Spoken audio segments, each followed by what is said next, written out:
आज मैं उस क्वेश्चन का आंसर करने वाली हूँ जिस क्वेश्चन से मेरा पूरा का पूरा डीएम साथ में कमेंट सेक्शन भरा हुआ है कि रिजल्ट नहीं आया तो फॉर्म भरना है या नहीं भरना है। तो मैं आप लोगों को एकदम डिटेल में एक्सप्लेन करूंगी कि फॉर्म भरना भी है या नहीं। ठीक है, तो वीडियो लास्ट तक देखना और समझना अच्छे से कि किस तरीके से ये फॉर्म भरना है या नहीं भरना है। ठीक है, तो देखो, पहला अपडेट कि अब तक रिजल्ट नहीं आया है और right now it is April. Okay, अब जैसे ही आप ऑफिशियल वेबसाइट पे जा रहे हैं ना, तो वहां पे आप लोगों को डेट क्या दिखा रहा है पता है क्या? कि पार्ट 1 ऑफ द फॉर्म, जैसे ही आप देखेंगे पार्ट 1 ऑफ द फॉर्म, तो उसका लास्ट डेट आपको दिखा रहा होगा कि 30th अप्रैल 5 PM, ऐसा दिखा रहा होगा 30th अप्रैल 5 PM, बोल दिया होगा कि यही लास्ट डेट है। तो काफी बच्चे ऐसा लिख रहे थे कमेंट सेक्शन में कि भाई रिजल्ट नहीं आया है, रिजल्ट नहीं आया है तो फॉर्म मत भर, रिजल्ट नहीं आया तो फॉर्म मत भर, ये डेट को ध्यान ही मत दे। तो यू आर एब्सोल्युटली रॉन्ग। देखिए, आपका ये जो फॉर्म होता है ना, जो आपका पूरा फॉर्म होता है, ये 2 पार्ट्स में बटा हुआ होता है। ठीक है, पहला पार्ट होता है आपका कि आप खुद को रजिस्टर कर दो। आप मुंबई यूनिवर्सिटी को ये बता दो कि you are interested to take admission. आपने खुद को रजिस्टर कर दिया, आपने अपना लॉगिन आईडी वगैरह लिख दिया, तब आता है आप लोगों का फॉर्म पार्ट 2, जिसके अंदर में मल्टीपल चीजें होती है। ठीक है, जैसे कि सबसे पहली चीज आप लोग यहाँ पे डॉक्यूमेंट का वेरिफिकेशन करेंगे। ठीक है, उसके बाद में आप लोग यहाँ पे अपना स्ट्रीम सिलेक्शन करेंगे।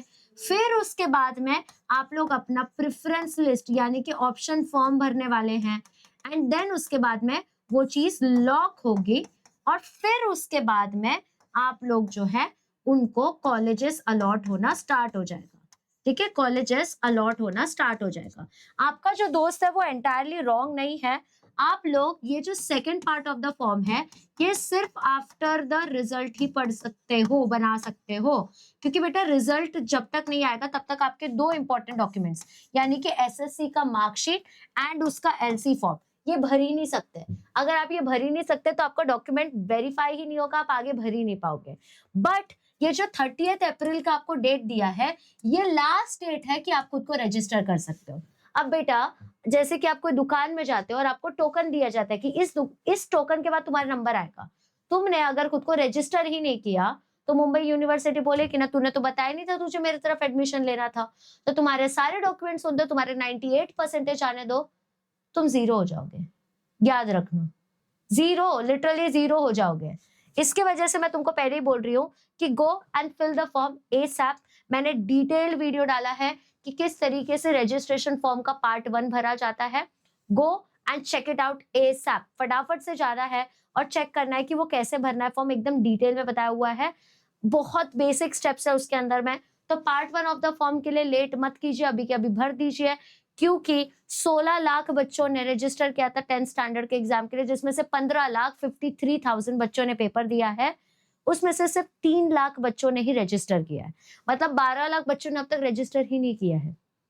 तो that is the scenario, please do not be in that भीड़, बल्कि ट्राई कीजिए कि आप फॉर्म भर ले, बंद हो जाएगा रजिस्ट्रेशन, फिर तुम कुछ नहीं कर पाओगे, चाहे तुम्हारा खुद का कॉलेज ही क्यों ना हो, कुछ नहीं कर पाओगे। तो रजिस्ट्रेशन फॉर्म भर लो।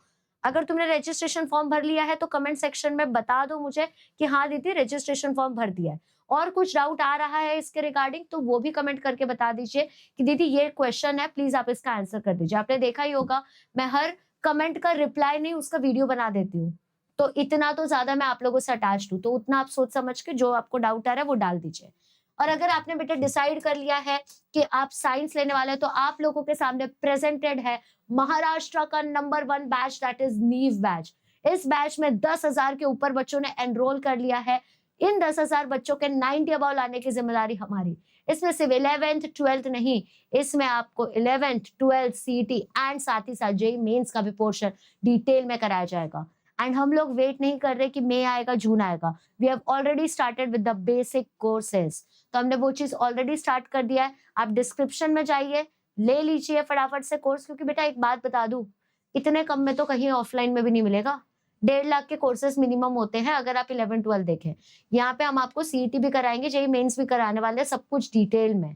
ठीक है, अच्छा, बस एक ही बैड न्यूज़ है इसमें कि अप्रैल तक ही लास्ट है ये ऑफर या ये बैच। उसके बाद में एडमिशंस विल बी फुल, क्योंकि ऑलरेडी बहुत कम बैंडविड्थ बाकी है। इतने ज़्यादा बच्चे जब एक वेबसाइट पे आते हैं तो वेबसाइट क्रैश करने लगती है। तो दैट इज़ द इश्यू, ठीक है? तो थोड़ा-सा ध्यान दीजिएगा, फटाफट से जॉइन कर लीजिए। आपको लग रहा होगा व्हाई शी इज़ कॉलिंग नीव बैच को नंबर 1 बैच, तो I will give you the proof. आप यहाँ पे रिजल्ट्स देख सकते हैं बेटा।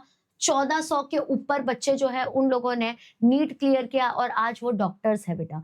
AIR 200 से लेके AIR 400 तक सिर्फ और सिर्फ वेदांतु का बच्चा है।